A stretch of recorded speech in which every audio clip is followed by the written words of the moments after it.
खरं तर आंदोलन सुरू झालं तर ते कंटिन्यू राहणं गरजेचं होतं. शनिवारी जर ते बसले तिथे तर त्यांनी ते तसंच कंटिन्यू ठेवत रविवारी त्याला एक वेगळं स्वरूप द्यायला पाहिजे होतं. जोवर आमच्या मागण्या मान्य होत नाहीत तोवर आम्ही इथून हलणार नाही असे नारे द्यायला हवे होते. पण इथून सगळ्यांनाच पळायची घाई होती. वर रणरणतं ऊन त्यांना तिथं उभं राहू देत नव्हतं. त्यात अशी गोष्ट होती की आंदोलनाला दिशाच नव्हती, काही ठोस असं ठरलेलंच नव्हतं. मग नेमकं करायचं काय तिथं थांबून? त्यामुळं विस्कटलेले हे सगळे कॉकरोच उताने पडले. ते उताने पडलेले कॉकरोच काही लोकांच्या पायाखाली येऊन चिरडले गेले. आता जे काही उरले होते ते कोल्ड कॉफी पीत, रामू काकाच्या पंख्यानं हवा खात, काही जण AC कारमध्ये बसून आपापल्या घरी रवाना झाले.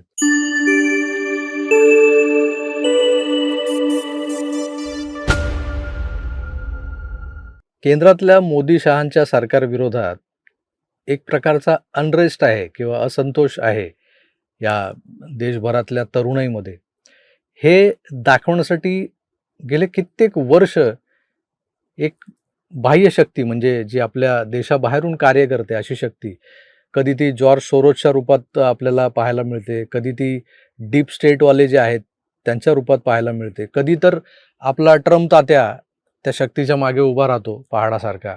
आणि मग आपल्या देशात जी काही पडझड होते, हलचल होते आणि त्यामुळे होतंय काय की सर्वसामान्यांच्या मनात संभ्रम निर्माण होतो.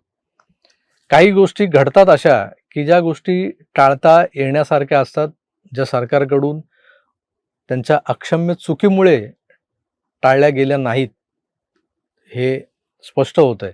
आता मी ज्याबद्दल बोलतोय ते म्हणजे नीटसारख्या किंवा CBSEच्या काही ज्या परीक्षा घेतल्या जातात, काही एंट्रन्स एक्झाम घेतल्या जातात, त्यांचे जे काही पेपर्स आहेत, ते फुटण्याचं जे काही प्रमाण मागच्या काही वर्षात म्हणजे अगदी अलीकडच्या 2-3 वर्षात वाढलेलं आहे. त्याबद्दल कुणीतरी गांभीर्यानं बोलायला हवं होतं किंवा त्या गोष्टींकडे गांभीर्यानं पाहायला हवं होतं, तेही सरकारमधल्या कोणीतरी. ते दिसलं नाही आणि याचा राग सर्वसामान्य लोकांच्या मनात उफाळून आला. तो यासाठी की या सगळ्या पेपर फुटीच्या प्रकरणामध्ये आणि नीटसारख्या एका महत्त्वाच्या परीक्षेचे पेपर फुटल्यामुळे किंवा परीक्षा दिली गेल्यानंतरही पेपर फुटीमुळे ती रद्द केली गेली, यामुळे असंख्य विद्यार्थ्यांनी आपलं जीवन संपवून टाकलं, आत्महत्या केल्या. म्हणजे जी कळी उमलत होती, जे असं वेलीला लागलेलं फूल होतं, जे काहीच वर्षामध्ये असं पूर्ण बहरात येऊन त्याचा सुगंध पसरवणार होतं आणि तो सुगंध त्याच्या कुटुंबासाठी वरदान ठरणार होतं. ती कळी खोडली गेली आणि त्या कळी खोडण्याचा किंवा थेट त्या हत्येचा जो काही कलंक जो आहे, तो या सरकारच्याच माथी लागलाय. आता हे जे काही कलंक आहेत, ह्या सगळ्या गोष्टी आहेत, त्या गोष्टी मान्य करून, कुठेतरी दिलगिरी व्यक्त करून किंवा या सगळ्या गोष्टींवर काहीतरी असे कठोर ठोस उपाय करणारे एखादी समिती, काही लोक तेवढ्याच हिरिरीनं, तेवढ्याच तातडीनं समोर उतरायला हवे होते. ती तत्परता या सरकारकडून दाखवली गेली नाही. ही या सरकारची सगळ्यात मोठी घोडचूक होती. देशाचे पंतप्रधान अनेक विषयांवर मौन बाळगून असतात. ते बोलत नाहीत आणि बऱ्याचदा ते बोलत नाहीत त्यामागे बरेच गर्भितार्थ दडलेले असतात आणि ते गर्भितार्थ आपल्याला नंतर उलगडतात. पण हा जो विषय होता त्यावर पंतप्रधानांनी बोलायला हवं होतं. पंतप्रधान बोलले नाहीत. पंतप्रधानांचं तिथं चुकलंय, हे मीच बोलतोय मी. असंख्य लोक आम्हाला या सरकारचे समर्थक समजतात, भाजपचे चाटुकार समजतात. पण तो त्यांच्या जी काही त्यांची कुवत आहे समजून घेण्याची, त्या कुवतीनुसार झालेला समज आहे तो. समोर जे दिसतंय ते मांडताना कदाचित आम्ही ज्या विचारसरणीच्या प्रभावाखाली आहोत, त्यामुळे आमच्याकडून जे बोललं जातं ते एकसुरी वाटत असेल, एक कल्ली वाटत असेल. बऱ्याचदा एक ठराविक लोकांना टार्गेट करूनच आम्ही बोलत असतो. पण आज टार्गेट करायचं कुणाला? देशात घडतंय काय? या सगळ्या गोष्टींचा विचार करून जेव्हा बोलायला हवं होतं, तेव्हा ते बोललं गेलंच पाहिजे आणि सरकारकडून त्याला तितक्याच तत्परतेने रिॲक्शनही आली पाहिजे. पण ते घडलं नाही आणि त्याचा परिणाम असा झाला की कुणीतरी सोम्या-गोम्या, उपट-सोंब्याने त्याचा फायदा उचलण्याचा प्रयत्न केला. चीफ जस्टिस ऑफ इंडिया यांनी जी तरुणाई एक प्रकारे समाजावरती पॅरासाइट्स बनून म्हणजे बांडगुळ बनून परजीवी झालेली आहेत. आता ते कुठे असतात नेमकी ही सगळी बांडगुळं हे तुम्हाला सांगायला नको. दिल्लीत JNU सारखं एक मोठं केंद्र आहे विद्यादानाचं. त्या केंद्रातून हे अशी बांडगुळ निर्माण होतात.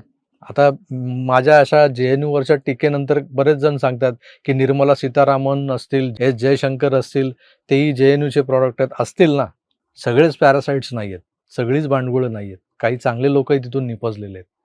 या सगळ्या पार्श्वभूमीवर काल कॉकरोच जनता पार्टी नावाचा जो काही धिंगाणा दिल्लीत घालण्याचा प्रयत्न झाला होता, तो कसा फ्लॉप गेला, तो तुम्हाला मी माझ्या परवाच्या व्हिडिओत सविस्तरपणे सांगितलंय.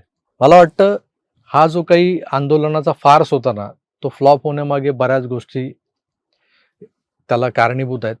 आणि ज्या पद्धतीनं सरकारी प्रशासनानं या सगळ्या अंगावर येऊ शकणाऱ्या या आंदोलनरूपी एक प्रकारच्या हल्ल्याला परतवून लावताना जी सावधानता बाळगली होती, त्याची खरोखर स्तुती करणं गरजेचं आहे. मी माझ्या व्हिडिओत आधीच बोललेलो आहे, की ज्या पद्धतीनं यांचे 2-3 टप्पे होते, की त्या टप्प्यांवरती त्यांना आपलं आंदोलन कसं हिंसक होईल, कसं आक्रमक होईल, हे ते बघत होते.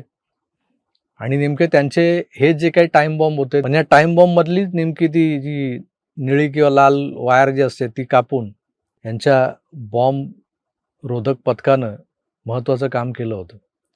कसं ते सांगतो. अगदी सुरुवातीला हा जो अभिजित दिपके नावाचा जो सगळ्यात मोठा कॉकरोच आहे, जो अमेरिकेतून भारतात येणार होता, त्याने तिथं बसून सोशल मीडियावर हा ट्रेंड चालवला. एक माणूस कुठली तरी संकल्पना मांडतो आणि त्याला रातोरात एवढी मोठी फॅन फॉलोविंग किंवा एवढं मोठं सोशल मीडिया पाठबळ मिळतं, हे सहज सोपं नाही आहे. त्याच्यामागे नेमकं काय काय होतं ते अनेक जणांनी त्याच्यावर व्हिडिओ करून तुम्हाला उघड करून दाखवले, की बॉट्स वापरणं असो किंवा परदेशातले काही टूल्स आहेत, ते टूल्स वापरून असो, ही सगळी संख्या फुगवता येते. कित्येक लोक आहेत जे त्यांच्या अशा पोस्ट असतात, ट्वीट्स असतात किंवा YouTubeवरचे काही त्यांचे छोटे-मोठे व्हिडिओज असतात. ते बूस्ट करून त्याची संख्या, व्ह्यूजची संख्या, त्यांच्या लाईकची संख्या ही वाढवली जाते. आता हे करण्यासाठी काही एजन्सीज बसलेल्या आहेत, जे पैसे घेऊन हे सगळं करत असतात. आता या लोकांना प्रचंड मोठ्या प्रमाणात कुणीतरी बाहेरून फंडिंग केल्यामुळं आणि इथं भारतात जर यांचा कोण आई-बाप, मायबाप असेल, तर ती होती आम आदमी पार्टी. आता तुम्ही या एकंदर आंदोलनाचे जे 3 म्होरके होते, त्यापैकी दोघांची नावं म्हणजे एकतर तो अभिजित दिपके हा आम आदमी पार्टीचा सोशल मीडिया संयोजक होता. त्याने बराच काळ ही जबाबदारी सांभाळली होती. त्यानंतर तो यूएसला गेला. दुसरा होता सौरभ दास, तो अजूनही आम आदमी पार्टीसाठी काम करतो. हे दोघेही ज्या पद्धतीनं काल दिल्लीतल्या गरमीत हवालदिल झालेले आपण पाहिले. त्याआधी ज्या पद्धतीने त्यांनी ठरवलं होतं, की सगळ्यात आधी जेव्हा अभिजित दिपके तो लँड होताच त्याला अटक केली जाणार आहे, अशी एक अफवा उडवण्यात आली होती. आणि ह्या सगळ्या ही जी काही टूल किट्स असतात, ह्या टूल किट्समध्ये सोनम वांगचुक नावाचा एक महान वैज्ञानिक कसा सहभागी झाला होता तेही बघा. म्हणजे त्याने तर आधीच डिक्लेअर केलं होतं, की जर अभिजित दिपकेला अटक झाली, तर मी 42 दिवसांचं उपोषण करणार आहे. म्हणजे अभिजित दिपकेला अटक होणार आणि त्याला किमान 42 दिवस आत ठेवलं जाईल, हे सगळं त्याला माहीत होतं. आणि मग त्यामुळेच त्यांनी अगदी आकडा ठरवून सांगितला होता, मी 42 दिवस आमरण उपोषण करणार. म्हणजे बघा किती मोठी तयारी होती. झालं असं, की त्याला अभिजित दिपकेला लँड होऊ दिला. तिथं त्याचं थोडंसं इमिग्रेशन लांबलं कस्टममध्ये वगैरे. पण तो तासाभरात बाहेर आला आणि बाहेर आल्यानंतर त्याला काही अटक वगैरे झाली नाही. तिथे त्यांचा पहिला प्लॅन फिसकटला. आता हा पहिला फ्लॉप शो पचवायचा कसा म्हणून ते दुसऱ्या फ्लॉप शोकडे, माफ करा, त्याला लगेच आपण फ्लॉप शो कसं म्हणायचं ना, दुसऱ्या प्लॅनिंगकडे ते वळले. आता मी ह्या गोष्टी तुम्हाला खरं तर माझ्या परवाच्या व्हिडिओत सांगितलेल्या आहेत, की त्यांचं दुसरं जे त्यांचं धोरण असं ठरलं होतं, की जंतर मंतरवर जे काही आंदोलन आहे, त्याची परवानगी घ्यावी लागते. पण यांनी परवानगी घेतली नव्हती. म्हणजे यांनी जाहीर करून जवळपास 15 दिवसांपूर्वी या CJPची एक मोठी रॅली होणार आहे, एक आंदोलन केलं जाणार आहे, असं सगळं जाहीर झालेलं असताना आणि ते ठिकाणी ठरलं होतं जंतर मंतर. तर मग कुणीतरी यांच्या इथल्या प्रतिनिधीने जंतर मंतरच्या ज्या हद्दीत येतं, त्या पार्लमेंट रोड पोलीस स्टेशनला जाऊन रीतसर अर्ज करणं गरजेचं होतं. तो त्यांनी केला नाही. आणि तो मुद्दाम केला नव्हता. कारण जर अर्जच केला नाही तर परवानगी दिली जाणार नाही आणि परवानगी नाही म्हणून तिथे जाणाऱ्यांना अडवलं जाईल पोलिसांकडून आणि मग एक प्रकारची तिकडे संघर्षमय स्थिती निर्माण झाली की मग आपण मोकळे छाती पिटायला. आधी एक छाती पिटण्याची संधी होती की जर त्याला आधीच अटक झाली असती तर त्याला अटक करण्यासारखं काही नव्हतंच, त्यामुळे त्याला अटक केलीच नाही सरकारनं. त्यामुळं तिथंही एक छाती पिटण्याची संधी गमावली.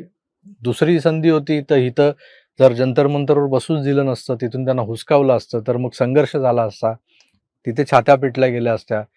तोही मार्ग मोकळा करून ठेवला होता. पार्लमेंट रोड पोलीस स्टेशननं रीतसर परमिशन टाईप करून, सही करून, शिक्क्यानिशी तयार करून ठेवली होती. कोण येतंय मागायला त्याच्या हातात फक्त त्याचं नाव टाकून देण्याचा अवकाश होता. अशा पद्धतीनं दिपके एअरपोर्टवरून निघाल्यानंतर काही मंडळी त्या पोलीस स्टेशनला गेली परमिशन मागायला आणि त्यांना ताबडतोब परमिशन मिळाली. किंबहुना त्यांना कुणकुण लागली होती की परमिशन रेडी आहे, घेऊन जा. ते घेऊन गेले. जंतर मंतरवर ॲक्च्युअल आंदोलन सुरू झालं. आता मुळात सगळ्यांचीच पाठीकोरी. हे काही लोक असे होते ज्यांच्याबद्दल आपण बोललोय, ती सुदेश गोयत आपली आंदोलनजीवी आंटी होती. बरं ते SFI वाले होते, स्टुडंट फेडरेशन ऑफ इंडियावाले, जे नेहमी त्या डफली घेऊन येतात. हे डफल्या वाजवत तिकडे ते नेहमीप्रमाणे त्यांचं ते चालू होतं, हमें चाहिए आझादी. अरे कुठे कसली काय आझादी? हा स्वतंत्र देश आहे.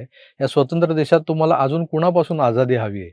JNU मध्ये पण ह्याच घोषणा देता, रस्त्यावर आले तरी याच घोषणा देता. अशा सगळ्या पद्धतीनं हे जो काही हा सावळा गोंधळ सुरू होता, तो सावळा गोंधळ उरकण्यासाठी, आटोपण्यासाठी 2-3 अजून फॅक्टर्स कारणीभूत ठरले. ते म्हणजे इथं लोकांची उपस्थिती फार कमी होती, म्हणजे खूप कमी लोक आले होते. अभिजित दिपके सांगतो की अख्खं जंतर मंतर भरलं होतं. असं कुठल्याच चॅनेलच्या फुटेजमध्ये दिसलेलं नाही. हे मी यासाठी म्हणतोय कारण मी तिथे स्वतः नव्हतो. आपण सगळ्यांनी चॅनलच्या न्यूजमधून आणि रिपोर्ट्समधून पाहिलेलं आहे की अशी तुरळक 10-20 लोकांचे जे काही घोळके होते ते आपण बघितले. एका ठराविक ठिकाणी थोडीशी गर्दी होती जिथं हा स्वतः अभिजित दिपके होता. तो काय भाषण करत होता ते लोकांना कळत होतं की नाही याबद्दल अनभिज्ञता होती. कारण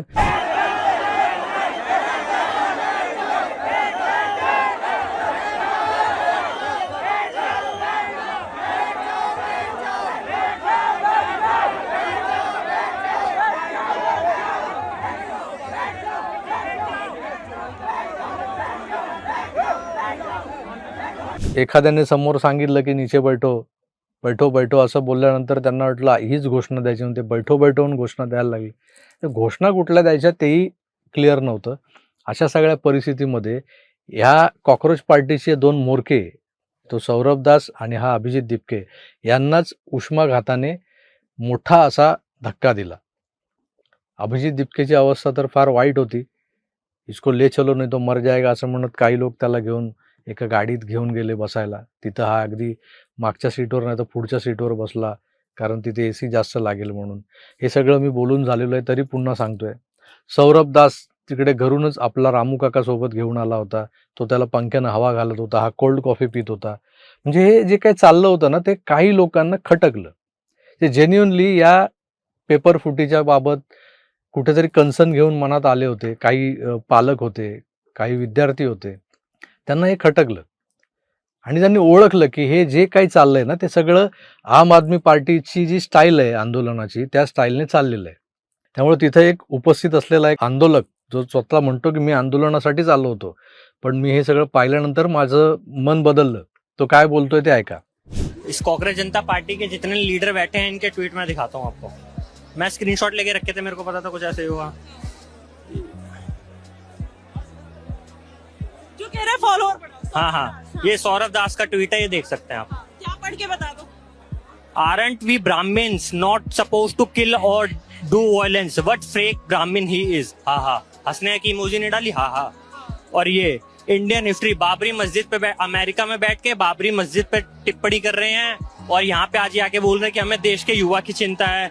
इनके सारा बैकग्राउंड निकाला जाए, ये आम आदमी पार्टी के सदस्य रह चुके हैं सारे, और जैसे आम आदमी पार्टी अन्ना हजारे के अनशन में बैठ के आगे बढ़ी थी, वैसे ही उनका मुद्दा है। आज ये लोग भी अनशन पे बैठे हैं और ये भी अपनी अलग पार्टी बनाना चाहते हैं, और पिसेगा इसमें देश का युवा पिसेगा। यहाँ भी भगदड़ मच जाती है। मैं स्टूडेंट हूँ, एक FIR मेरे पे लगी, मेरा फ्यूचर खराब हो जाएगा। हाँ बिल्कुल। और ये जो 22 मिलियन आज बटोर के बैठे हैं, अपने देश के भी नहीं है पूरे, और आज ये कह रहे हैं 22 मिलियन हमारे देश के हैं, यहाँ कितने खड़े हैं? यहाँ आधे लोग तो मेरे को 2200 भी होंगे। 2200 भी नहीं, आधे लोग इधर मेरे को मतलब इनका कोई एजुकेशन से कोई रिलेशन ही नहीं है। आधे लोग आ रहे हैं, कोई बीजेपी विरोधी नारा लगा रहा है, कोई आम आदमी पार्टी को कुछ बोल रहा है। यहाँ यूथ की बात करने आए थे तो यूथ की बात कीजिए, वहां पे अलग वो उनका समर्थन करते। यहाँ पे आधे JNU और DU के छात्र हैं जिनकी 4,000-5,000 रुपए फीस जाती है, और जिसके पिताजी ने एजुकेशन लोन लेके अपने बच्चे को पढ़ने भेजा है, वो बच्चा आज अपने कॉलेज में पढ़ाई कर रहा है। वो डफली नहीं बजा रहा है, डफली डफली नहीं बजा। सर तन से जुदा का नारा लगाते तन का हैं। जुदा से आज नारा वो लगाने यहाँ पर के आए हैं, आज कॉकरोच का आप ये पहन। ऐकलत मित्र होता, गोष्ट अशी आहे की विदेशातून येणारा फंड किंवा तिथून प्रेरित झालेली आंदोलनं ही भारतात होतच राहतात. मग ती महाराष्ट्रात नाणारमध्ये झाली आहेत, जिथं अणुऊर्जा प्रकल्प येणार होता, तो कसा गुंडाळायचा त्यासाठी काही लोकांनी बाहेरून फंडिंग करून तो प्रोजेक्ट बारगळवला आहे. त्यानंतर जंतर मंतर हे तर आहेच, इथं अशी आंदोलनं सतत होत असतात. मुंबईच्या आझाद मैदानात देखील काही आंदोलनं होतात, पण त्यातली बहुसंख्य आंदोलनं ही जेन्युइन असतात. कारण काही कष्टकरी कामगार आपल्या काही मागण्या सरकारपुढे मांडण्यासाठी आझाद मैदानात येऊन बसतात. त्यांची तुलना जंतर मंतरशी करणं तसं चुकीचंच आहे.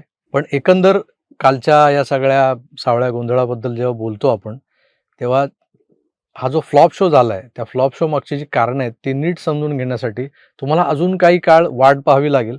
कारण ह्या ज्या शक्ती आहेत ना, ज्या बाह्य शक्ती, सोरोस बिरोस हे जे काय, हे जे कोण यांना फंडिंग करतंय, ही मंडळी इतक्या सहजासहजी हार मानणार नाहीत. आता पुढच्या 6-7 दिवसांच्या अवकाशामध्ये हे अजून काहीतरी मोठं प्लॅनिंग करत असतील. खरं तर आंदोलन सुरू झालं तर ते कंटिन्यू राहणं गरजेचं होतं. शनिवारी जर ते बसले तिथे तर त्यांनी ते तसंच कंटिन्यू ठेवत रविवारी त्याला एक वेगळं स्वरूप द्यायला पाहिजे होतं. जोवर आमच्या मागण्या मान्य होत नाहीत तोवर आम्ही इथून हलणार नाही असे नारे द्यायला हवे होते. पण इथून सगळ्यांनाच पळायची घाई होती. वर रणरणतं ऊन त्यांना तिथं उभं राहू देत नव्हतं. त्यात अशी गोष्ट होती की या आंदोलनाला दिशाच नव्हती, काही ठोस असं ठरलेलंच नव्हतं. मग नेमकं करायचं काय तिथं थांबून? त्यामुळं विस्कटलेले हे सगळे कॉकरोच काही उताने पडले उन्हाच्या तडाख्याने, कोणी मारलं वगैरे नाही, उताने पडले. ते उताने पडलेले कॉकरोच काही लोकांच्या पायाखाली येऊन चिरडले गेले. आता जे काही उरले होते ते कोल्ड कॉफी पीत, रामू काकाच्या पंख्यानं हवा खात, काही जण AC कारमध्ये बसून आपापल्या घरी रवाना झालेत. आता पुढच्या 4-5 दिवसांनी पुन्हा ताजेतवाने होऊन ते शनिवारी जंतर मंतरवर येतील आणि त्यानंतर खऱ्या अर्थानं आपल्याला तो सोरोसी किंवा जो कुठलाही जो अजेंडा आहे भारत विरोधी, तो अजेंडा आपल्याला पाहायला मिळेल. त्यामुळे आपल्याला आता पुढच्या काही दिवसात वाट बघायची आहे की पुढच्या शनिवारी नेमकं काय होतंय. कॉकरोच नव्या दमानं ताजेतवाने होऊन आणि कदाचित तोवर पावसाचा शिडकाव पण होईल आणि त्यामुळं थंडगार झालेल्या वातावरणात त्यांच्या आंदोलनाला नवीन धुमारे फुटतील. धुमारे म्हणण्यापेक्षा पावसात मुळं फुटतात खाली, त्यामुळं कदाचित नवीन मुळंही फुटलेली असतील. तर हे कसं काय फुटतंय ते बघायला तयार राहू. तुर्तास इथेच थांबतो, पुन्हा भेटूच. तर आपली काळजी घ्या आणि पाहत राहा आपलं आवडतं YouTube चॅनल आकार DG9. धन्यवाद. नमस्कार.